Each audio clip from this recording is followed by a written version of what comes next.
Well, greetings from Jerusalem. Good afternoon, good morning, good evening, whatever time zone in the world you are watching this webinar series. My name is Barry Denison. I'm the Vice President of Operations here at the International Christian Embassy, Jerusalem. And I'm very excited about today's guest and the information you're going to receive and learn about the Mideast and what's happening here in this world. I've known Nir Boms for several years. We've communicated various times. And so, Nir, welcome to this week's broadcast of the ICEJ webinar. Good to be here. Tell us about your function at the Moshe Dayan Center and give the website so people can find you. I'm sure they'll want to after our interview. That's great, and thank you, Barry, and very good to be here. The Moshe Dayan Center is one of Israel's leading think tanks when it comes to Mideast affairs. This is a part of the University of Tel Aviv, and it is also the oldest one. It's been established in the 1950s, at the beginning as an arm of the Ministry of Defense, and then later on as an independent academic research institute. What's unique at Dayan is that we are very much connected to the university, the Middle East Middle East History Department. So on the one hand, this is very much of an academic institution. We produce books. We have a number of publications in both Hebrew, English, and in Arabic as well. We managed one of the largest press archives of Middle East press in the world. And on the other hand, and certainly more in the recent years, we also function as an institution that works with the region, not just in research capacity. And I've just created this year a new program for regional cooperation. And we began work with institutions throughout the region. That's something that came more visible following the Abraham Accords in 2020. I'm actually on my way this week to Abu Dhabi to conduct the first conference on regional cooperation with representatives from 10 different countries, and even something that is jointly funded, something that we have not seen before. And most of our work now engages really outside the university in the context of regional cooperation, working with colleagues from the region, institution, think tanks, policy institutions, and also civic society. Well, thank you for sharing that. And that's, for me personally, very interesting. I'm sure it is for our guest today. Our title for this webinar is Mideast Update, Energy, Politics, and Security. And in these last few years, the whole question of energy has had a major shift here in the Mideast. So why don't you start addressing that, and we'll range forward. Well, perhaps one way to start is to speak about objectives and subjectives when it comes to the Middle East. You know, the Middle East has not been a quiet region. It still is not. We have seen in the last decade and a half the Arab Spring, which resulted in a number of other seasons, including with failed states, Syria, Yemen. We've seen countries like Iraq that are really struggling. And part of that actually started because of drought. The Syrian war did not start just because of climate change, but part of what triggered some of the events was a series of events following some years of droughts, and then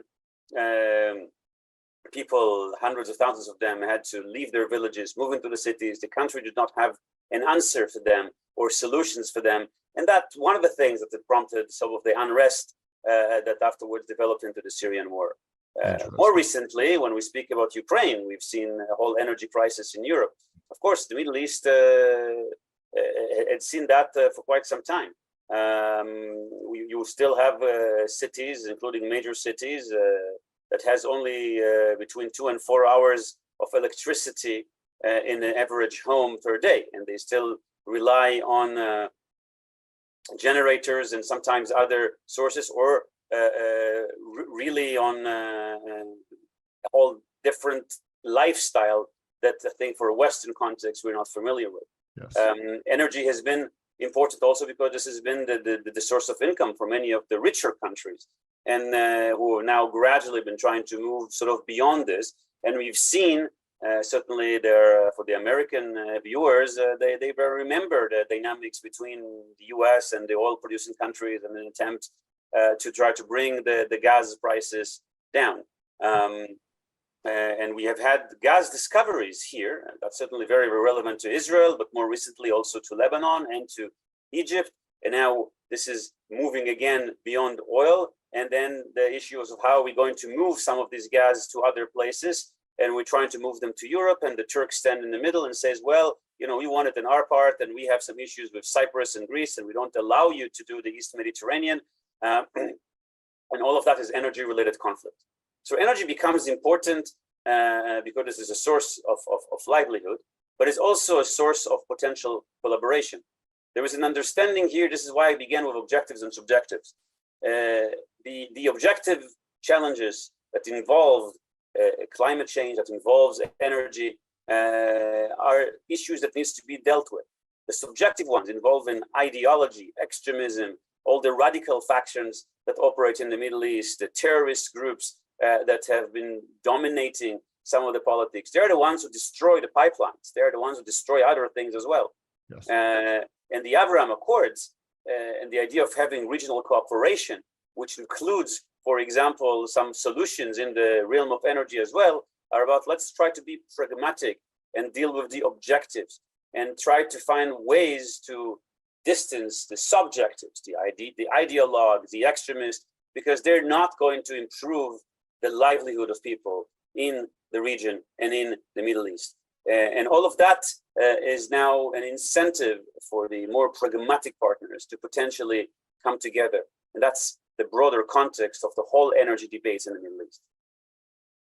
You know, the energy world is changing because of many of these issues, the whole climate concern issue, the discoveries of gas that are now several years reality here in Israel. And, you know, as you say, these improvements with the regional accords, and it's amazing. You know, a few years ago, I was in the Emirates and involved in a meeting there of leaders from the region. So it's exciting to see the possibility of some very positive changes. Yeah, Barry, if I may, I'll give you a recent example. A few months ago, Israel and Lebanon signed a border agreement. Mm-hmm. It was a difficult thing to say that Israel and Lebanon signed an agreement. Lebanon is an enemy state, Hezbollah, which is a militia, really a military with force that is larger than the official Lebanese army and then dominated by Iran.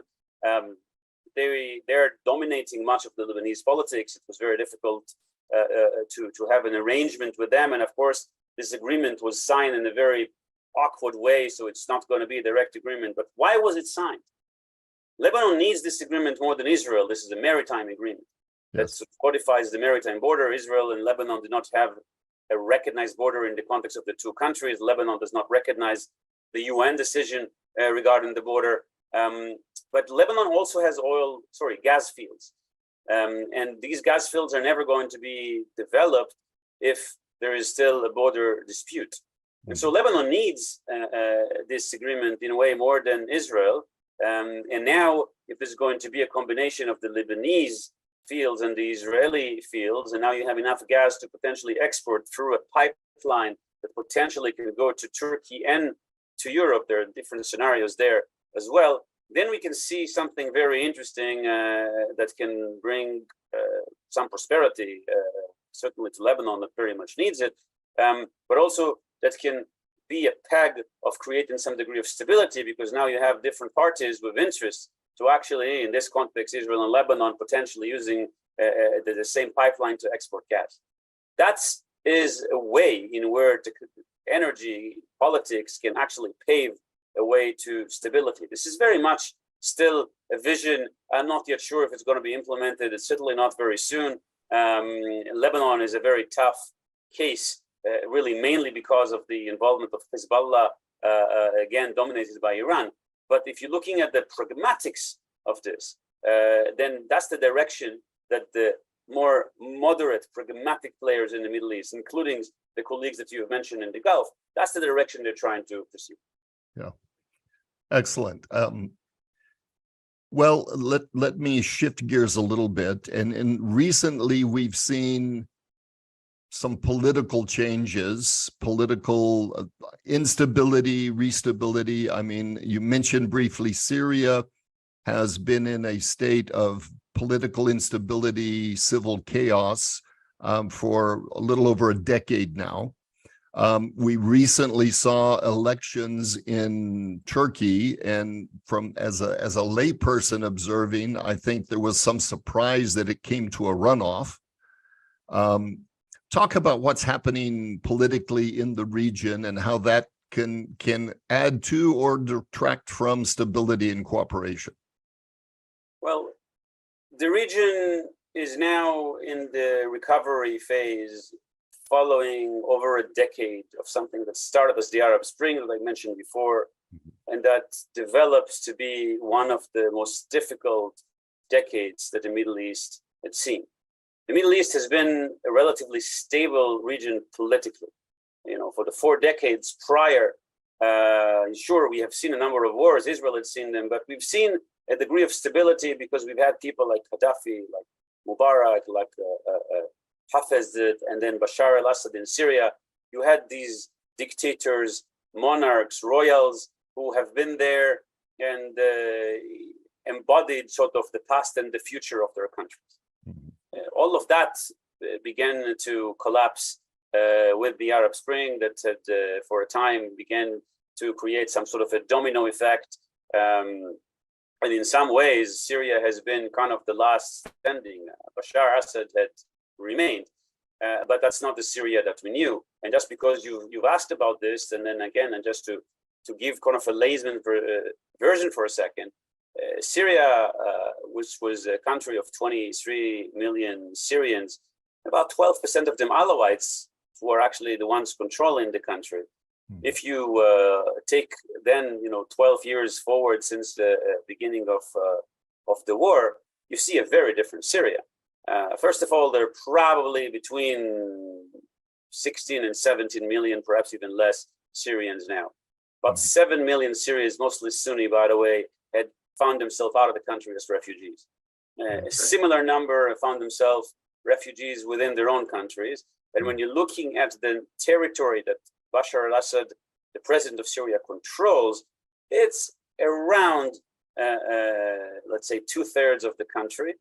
And we have some parts in the north that are still controlled by the opposition, other parts that are still controlled by Turkey, and a very significant part that is controlled by the Kurds. And with a few other points that are controlled, there's one point still which is controlled by the Americans. But within this less than 2/3 of the country that remains in the hands of Assad, he controls effectively a much smaller territory, and the majority of the others are controlled either by the Russians or by the Iranians, who are also very much involved in the security agencies, in policing, and then some of that also by bringing militias that ended up leaving and staying in Syria, bringing more Shia and other foreigners. And really you have a kaleidoscope, and the country that once used to be called Syria today is very different.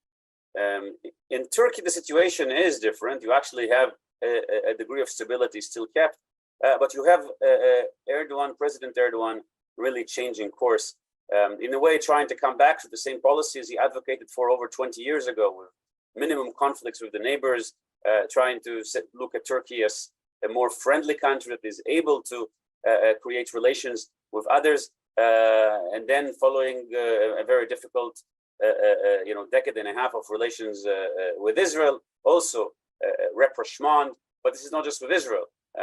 This is happening also with the Gulf. It is beginning to happen with Syria. And this comes from his joining to the more pragmatic axis, saying, we need to begin to heal the Middle East. I think part of this broader perspective looks at two vectors in the Middle East. In one of my articles, I called them the axis of resistance and the axis of renaissance. The axis of resistance is the one we were accustomed to in the Middle East. Radical groups that are trying to win. Of course, you have a win-lose perspective.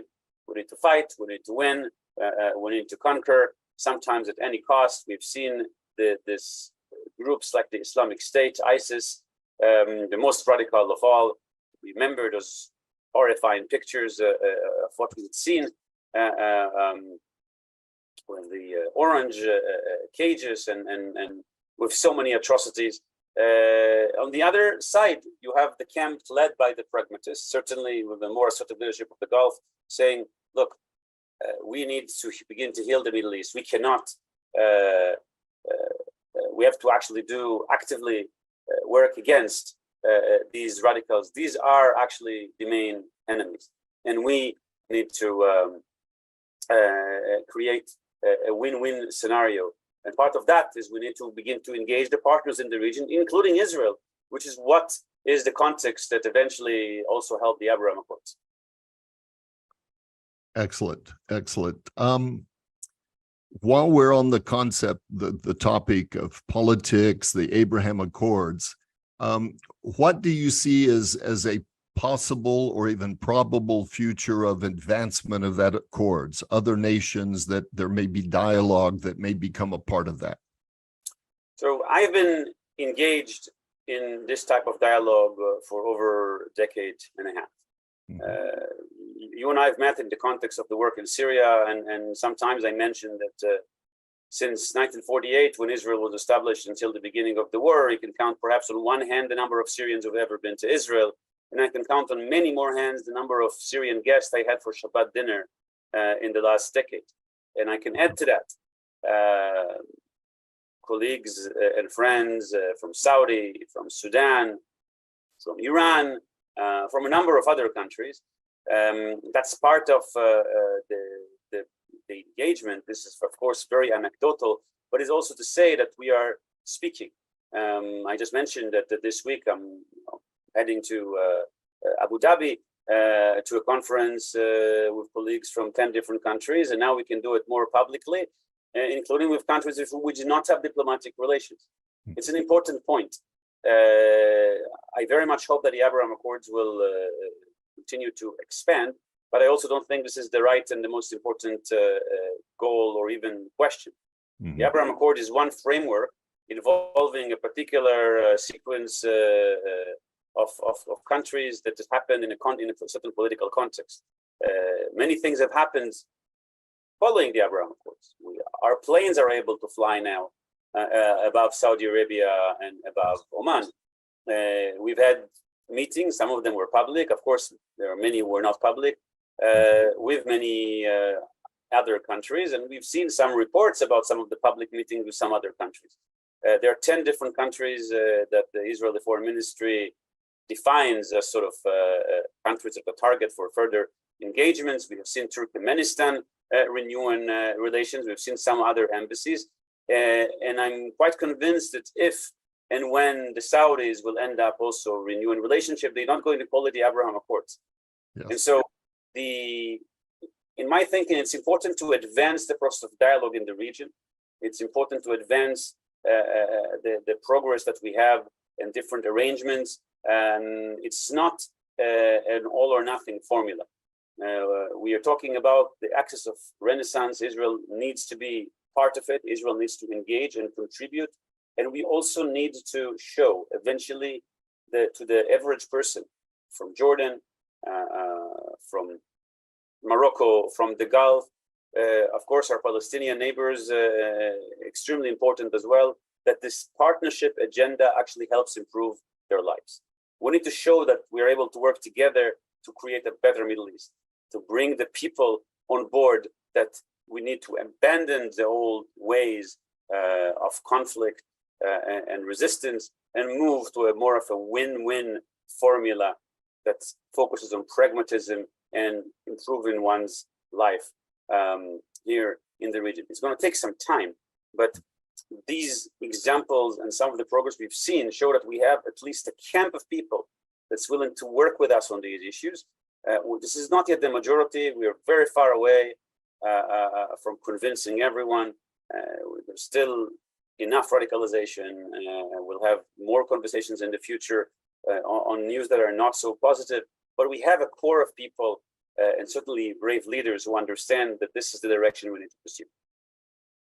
Excellent, excellent. Well, personally, and I'm sure with our audience, our constituents, the idea of improvement in relations is something that we Christians pray for, praying for the peace of Jerusalem and the peace of Israel. So that's the possibility. I know it's a long process, but that's very encouraging to us as we continue to work towards that goal. A related topic, and living here, I understand that within the relationships with Jordan kind of have their up and down moments. What's currently happening in terms of Israel with Jordan? There is a valid peace treaty, but where are relations? Jordan is a very important country and a very important ally, and has been so since the very beginning. The trajectory of relations with Jordan has actually been broadly positive. Even in the time we did not have peace, the militaries knew how to work together. They all understood that we actually have a shared interest. It has to do with the very particular composition of the Hashemite kingdom of Jordan.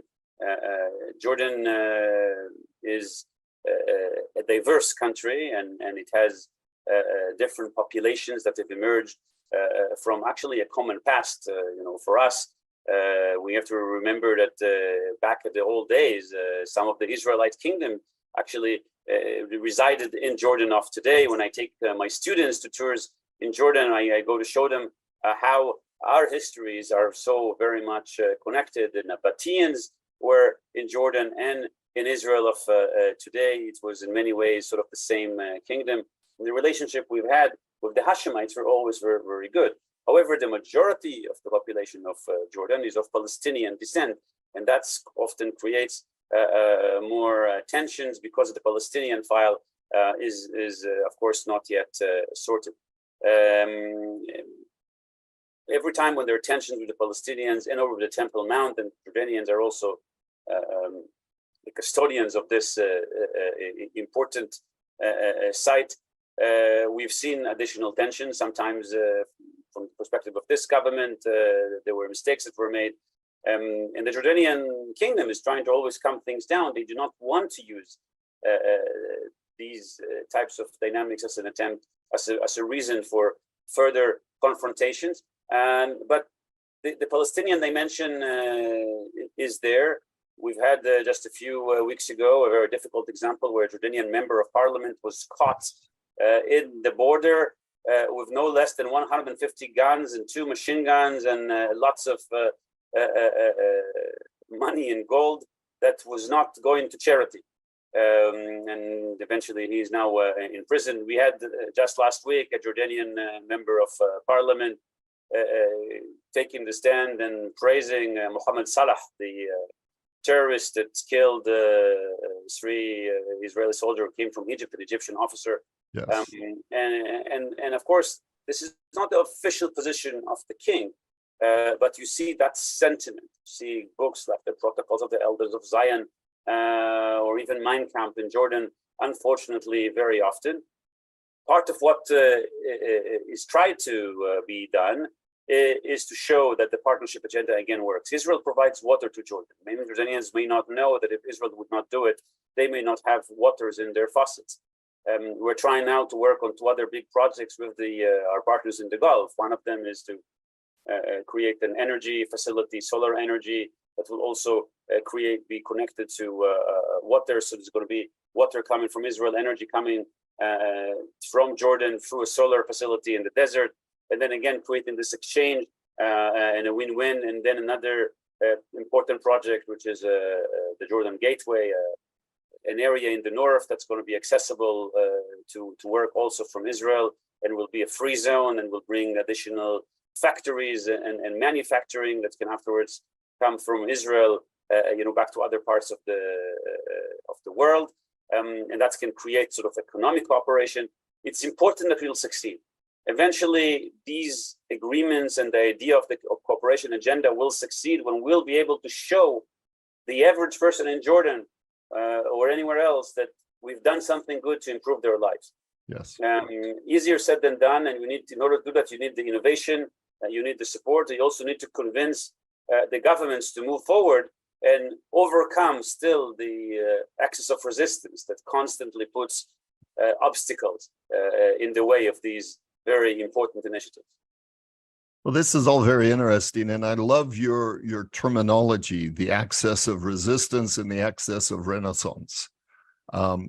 And as you're talking about the need to help the population of these countries learn the benefits that will come from this cooperation, I'm reminded when my wife and I were in the hospital in Naharia, and we were able to interview some of the injured Syrians that through the Good Neighbor Project, she had actually treated when she was in Syria, and then the IDF brought them out, brought them to the hospital.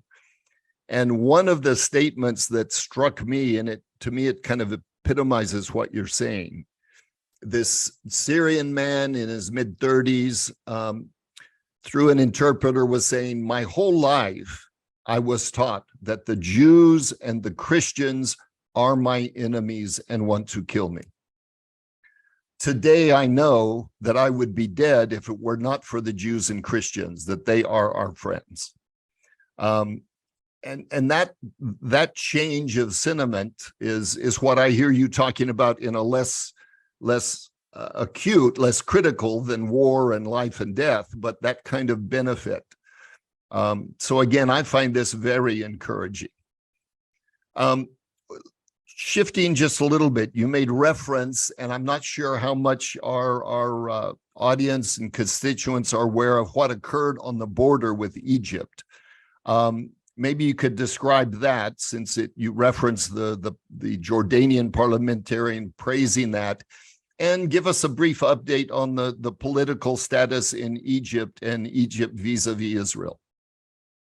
We have a peace agreement with Egypt since really 1979, and the relationships, broadly speaking, are good, but it's considered to be a cold peace, meaning relationships that do not involve the people. They're mostly kept on political level and security and military level. There was some fear that the transition in Egypt from the time of Mubarak, particularly after the President Morsi, who was a member of the Muslim Brotherhood, took office, it will roll it back. But we've survived this, and I think Egypt survived this. And President Sisi, who used to be a military general, very much appreciates this and even attempts to gradually open up to a certain degree. However, in Egypt, just like in other places, you don't have always the population online with this. There were a few incidents, and one that occurred at this point 2 weeks ago, where Mohammed Salah, who was an Egyptian border police officer who knew the region well, decided to take a gun and cross in the border, and was able to take down and kill two soldiers, including a female soldier at the position next to the border, and then later on killed another person in the course of the exchange of fire. This has been a very difficult incident on a number of levels. There was also already a commission of investigations. It seems that some protocols, IDF protocols, security protocols, were not followed, which had ended up being very tragic for those who had lost their lives.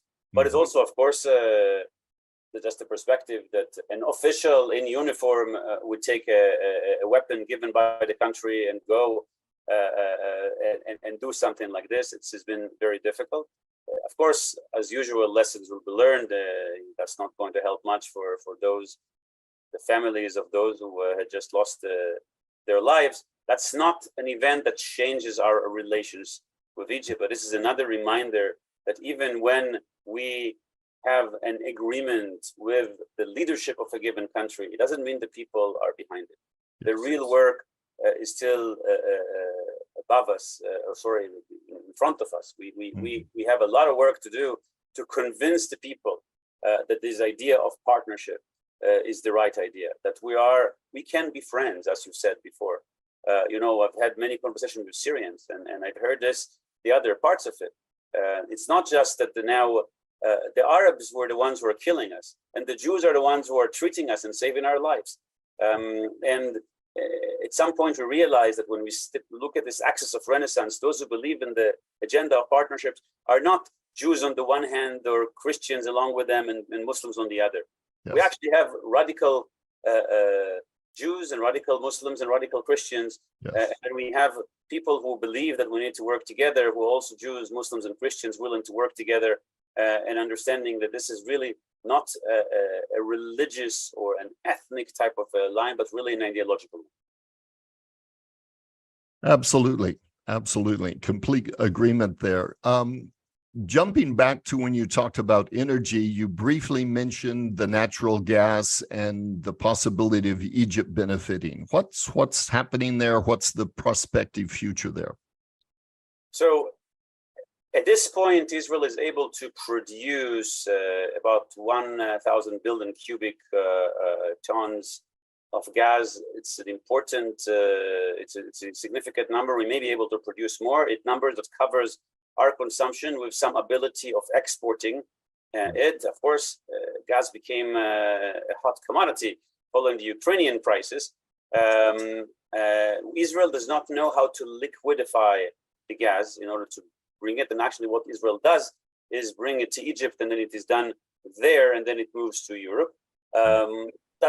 There's some advantages and some disadvantages for this model. It certainly helps the Israeli-Egyptian relations. And this connects to this broader discussion about a potential pipeline that may make these things easier. Again, and here it can only work if there is a financial model that can support it. Then it can certainly be stronger if it can also work with Lebanon. Egypt also has gas fields, and some of them needs to be further developed. So the Middle East in this context is now becoming more of a gas exporting hub. Egypt's economy can certainly need the infusion. It certainly helps, very useful for the Israeli economy. We have a regional gas forum, which Egypt and Israel, of course, are members. That's another way of bringing senior officials from the various countries on an issue that bounds them further together. There's some talks about Turkey, who wants to become a part of this. And really because it wants to be an energy hub for moving gas and oil with pipes. It has a good location for this. And part of the discussion is, okay, Turkey may be able to be a part of this, but Turkey, first of all, needs to sort out some of the issues it has, particularly with Greece and with Cyprus.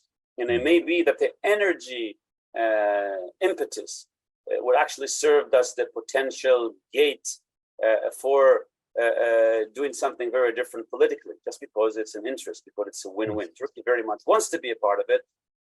The regional partners would not let her get much closer if it's not going to change its policies. But if it's so, then it can potentially join kind of a win-win type of a scenario. Of course, there's also competition there, but that's at this point, actually, it's another great example how energy can help further foment the agenda of partnership in the region. Excellent. Well, Nir, all of this that you're sharing for me is very encouraging. Good news. It may just be at the beginning, but holds out the hope for a renaissance, as you say, here in the region. But let's return briefly before we wrap up to the question of security. And you had mentioned Russia and Iranian being on the ground in Syria. Living here in Israel, I regularly get the updates of the Syrian Air Force making some attacks on Iranian weapons or southern Syria. Can you give us a brief update on the reality of what's happening there and perhaps even the prospects for the future? I would say that this part is not an optimistic note. In Syria, the Syrian army had lost much of its ability, throughout the war, and that vacuum was quickly filled with Russian support, mainly from the air, but really with Iranian penetration from the ground. And what happens later is that you have some of the senior officers becomes loyalists to either one side or the other, and the actual military and much of the security facilities are now actually not even being managed by the leadership or the command of the Syrians, but rather by the commands of the Iranians. There are actually military bases, both Russians and Iranians that are autonomous enough, and Syrians are not allowed to enter there unless with Iranian or Russian permission. At this point, I would also say, unfortunately, the Russians, of course, have become, in the last year, busy with other fronts. The Iranians are winning, and they take more of control. And this is also why the Israeli Air Force is very busy, constantly bombing the Iranian targets. The Syrian border before the war was a very stable border. You had the Syrian military guarding the border, not allowing other elements to come close to the border.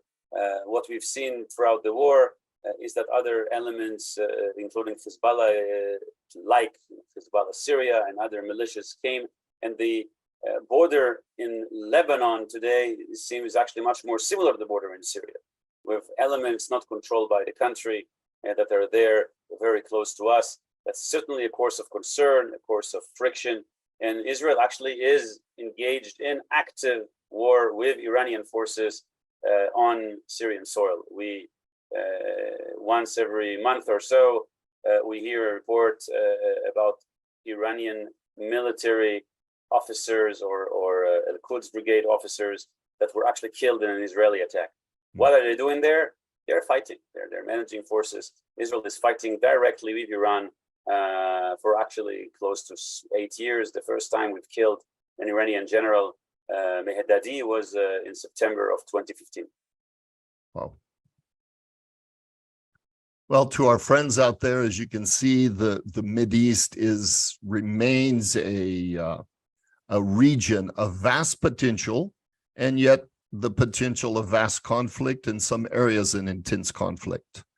Referencing the Abraham Accords, for those of you on the audience, this is being pre-recorded because when this airs, I will actually be flying on Air Morocco, which is recent, the normalization, and so I can fly direct from Tel Aviv to Casablanca, then I continue to Libreville in Gabon, where ICEJ, we will be having a regional conference with Christian leaders from 5 countries there in the area.